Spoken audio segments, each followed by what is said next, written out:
Hello বন্ধুরা, আজকে স্কুলে আসার পর বেলা ১১টার দিকে বেরিয়ে পড়েছি রাস্তায়। এটা হচ্ছে ভাঙ্গুড়া বাজারের মেইন রোড। আমি এবং রত্না ম্যাডাম যাচ্ছি একটা গুরুত্বপূর্ণ অফিসিয়াল কাজে বাগারপাড়ায়। কোথায় যাচ্ছি, কি কাজ করছি সেটা ধীরে ধীরে জানাবো তোমাদের সাথে। তো আশা করছি তোমরা সবাই ভালো আছো, যে যেখান থেকে দেখছো সবাই সুস্থ আছো। আমিও ভালো আছি। তো চলো একটা নতুন পরিবেশে তোমাদের নিয়ে যাই। এই যে আমি এসে পড়েছি আমার লোকেশনে। এসেই দেখি এই চমৎকার ম্যাডাম একটি শ্রেণী পাঠদান পরিচালনা করছেন। এই ম্যামকে দেখে নিশ্চয়ই বুঝতে পারছো ইনি আমার স্কুলের ম্যাম নন। ইনি একটা নতুন স্কুলের ম্যাম, এবং এনার যে গেজেটটা ওনার গলায় ঝোলানো আছে, এটা আমি দেখে একেবারে অভিভূত। কি সুন্দর একটা গেজেট! এর কি কাজ আমি জানাবো পরবর্তী কোনো ভিডিওতে। আপাতত দেখে রাখো এবং মনে রাখবে। জানতে হলে অবশ্যই আমাকে জিজ্ঞেস করো, তা না হলে ভুলে যেতে পারি কিন্তু। তো এতগুলো শিশু আমার পুরো স্কুলেও হয়তো নাই। তো চলো এবার আমাদের কাজের জায়গাটায় যেয়ে কাজগুলো সেরে নিই। এই যে আমি সহ আরও অন্যান্য অনেক স্কুলের অনেক স্যার ম্যাডামরা এসেছেন। সবাই কাজ শুরু করে দিয়েছেন। কি কাজ করছি জানাবো শেষের দিকে। আগে একটু ছেলে মেয়েদের আনন্দ দেখে নাও। এই যে সুন্দর একটা খেলার জিনিস, স্লিপার বলে এটাকে, এরা স্কুল টাইম শেষ হয়েছে, এই কারণে বাড়ি যাওয়ার আগে একটু খেলাধুলা করে নিচ্ছে। স্কুলটি এক শিফটের। তো চলো স্কুলটির নাম এবার তোমাদের বলে দেই। মহিরণ সরকারি প্রাথমিক বিদ্যালয়। এটি বাঘারপাড়া চারাভিটা মেন রোডের পাশেই অবস্থিত। এত সুন্দর একটা বিদ্যালয়, এসে তো আমার মনটাই জুড়িয়ে গেছে, এবং বারবার মনে উকি মারছে আমার ছোট্ট শিশু বিদ্যালয়টির কথা। আমার বিদ্যালয়টি এর কাছে একেবারে ছোট্ট এবং শিশু, স্টুডেন্টের দিক থেকেও এবং ভবনের অ্যাকোমোডেশনের দিক থেকেও। দেখো বিদ্যালয়ের এরিয়াটি কত বড়, আর আমার এরিয়া এর মনে হয় 4 ভাগের 1 ভাগ হবে। অবশ্য এমন সুন্দর বিদ্যালয় আমারটিও ছিল কিছু বছর আগে। তোমরা তো জানোই পদ্মা সেতু সংযোগ রেল প্রকল্পের জমি অধিগ্রহণের কারণে আমার বিদ্যালয়টি এখন একদম ছোট্ট হয়ে গেছে। আধা জমি তো চলে গেছে রেল কর্তৃপক্ষেরই কাছে। আশা করছি খুব শীঘ্রই আমার বিদ্যালয়টিও এমন সুন্দর করে সাজবে, যদি কর্তৃপক্ষের নজরে আসে আমার এই ভিডিওটি। তো চলো দেখে নেওয়া যাক এই বিদ্যালয়টি কেমন করে সাজানো, কি সুন্দর কি পরিবেশ তোমাদের সঙ্গে শেয়ার করব পুরোটা। সঙ্গে থেকো। প্রথম শিফট বা শিশু শ্রেণী 1 এবং 2দের ছুটি হয়েছে, তারা রওনা দিয়েছে বাড়ির পথে। আর আমি দেখাচ্ছি তোমাদের এখন এই বিদ্যালয়টি ঘুরে। যেতে যেতে দেখে নাও কি সুন্দর বিল্ডিংয়ের বাইরে আঁকিবুকি করা। এগুলো দেখলে তো মনটাই জুড়িয়ে যায়, শিশুরা বিদ্যালয় থেকে যেতেই চায় না। আর যে প্লেগ্রাউন্ড, এত বড় খেলার মাঠ খুব কম বিদ্যালয়েরই থাকে। এই বিদ্যালয়ের এরিয়াটি এত বিশাল যে এরা চমৎকার একটি খেলার মাঠ পেয়েছে। যে কোনো ধরনের খেলাধুলা এখানে অর্গানাইজ করা যায়, এবং খুবই পরিচ্ছন্ন পরিপাটি একটা মাঠ। পুরো মাঠটা এত চমৎকার লাগছিল, আমারই মনে হচ্ছিল খেলাধুলো করি। তারপর ঢুকেছি প্রথম বিল্ডিংয়ে। যেতে যেতে যে সুন্দর ছবিগুলো শিশুদের দৃষ্টি আকর্ষণ করবেই। সিঁড়ি ভেঙে চলে এলাম দ্বিতীয় তলায়। আর দেখো শিশুদের সিকিউরিটির কথা চিন্তা করে কি শক্ত করে গ্রিল করে দেওয়া হয়েছে বারান্দায়। কোনো রিস্ক নাই, দ্বিতীয় তলায় ছোট্ট ছোট সোনামণিরা ক্লাস করবে একেবারে নিরাপদে, কারণ এখান থেকে পড়ে যাওয়ার কোনো সম্ভাবনাই নাই। গ্রিলটা এত শক্ত মজবুত করে করা, এবং হাতটাই কোনো রকমে যায়, তার বেশি কোনো অংশ নয়। তো দেখো কি পরিপাটি এবং চমৎকার। প্রতিটা শ্রেণীকক্ষের সামনে রাখা আছে পানির পাত্র। আর এই যে শ্রেণীকক্ষগুলো দেখো কতটা বড়, কি ওয়াইড! সত্যি এত বড় বড় শ্রেণীকক্ষের কাছে আমাদের ছোট্ট ছোট্ট কিচেনের মতো শ্রেণীকক্ষ একেবারে যাচ্ছে তাই মনে হচ্ছিল। আর এই যে দ্বিতীয় তলা থেকে মাঠটার যে ভিউ, বড় বড় খেলাধুলার প্রোগ্রাম থাকলে এখানেও শিশুরা দাঁড়িয়ে খেলাধুলা এনজয় করতে পারে। আর সিঁড়ি দিয়ে নামতে নামতে বাংলাদেশের জাতীয় পতাকার যে মাপ, ব্যবহারবিধি এবং প্রস্তুত পদ্ধতি সব কিছু সুন্দরভাবে দেওয়া আছে, যেন শিশুরা ছোটোবেলা থেকেই পতাকার গুরুত্বটা অনুধাবন করতে পারে। তারপর নেমে এলাম নিচতলায়। এখানেও আছে চমৎকার আঁকিবুকির কাজ।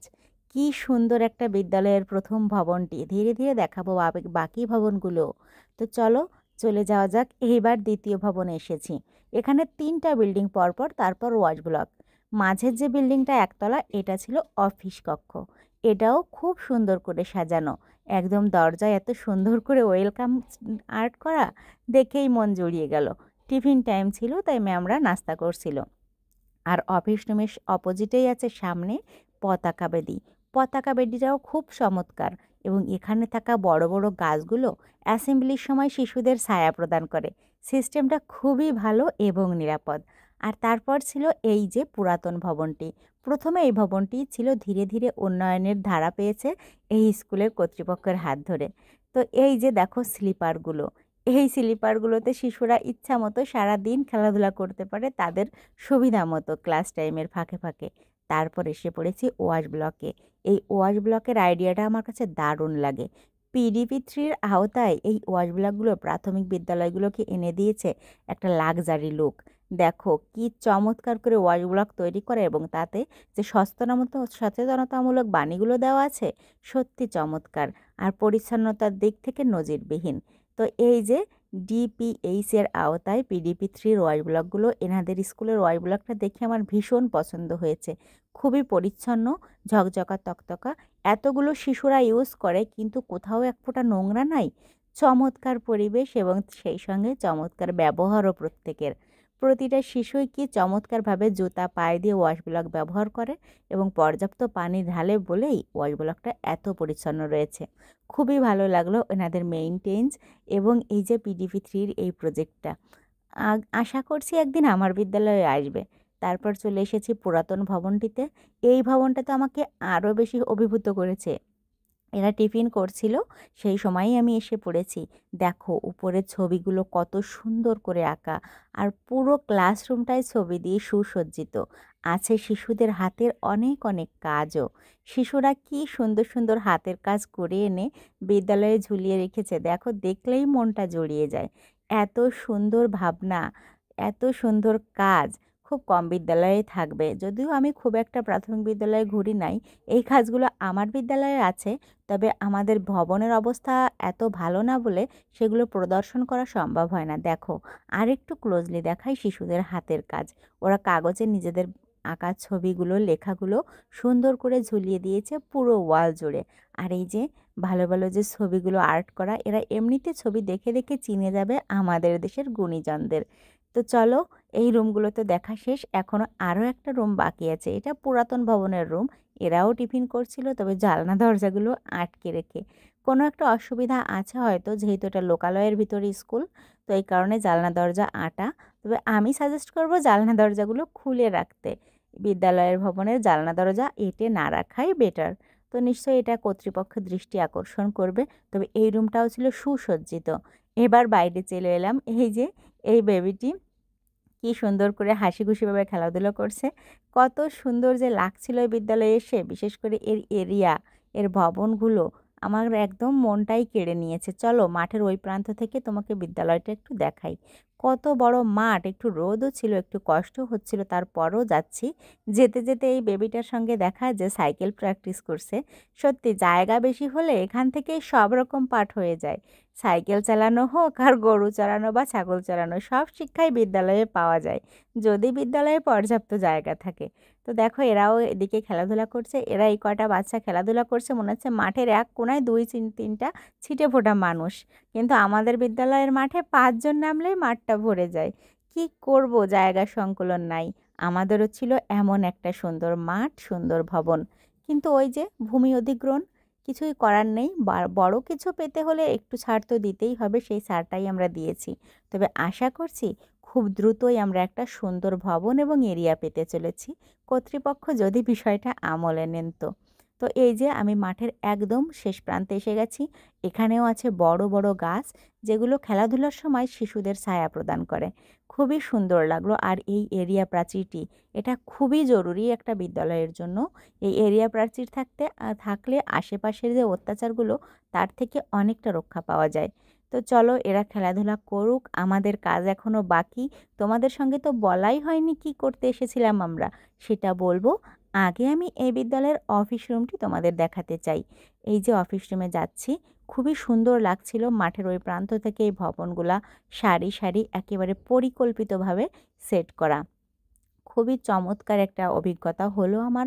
কারণ আমার বিদ্যালয় এই বিদ্যালয়ের কাছে একেবারে শিশু। এই বিদ্যালয়ের পুরাতন ভবনের যে সাইজ, আমার পুরো বিদ্যালয়টি এতটুকুও না।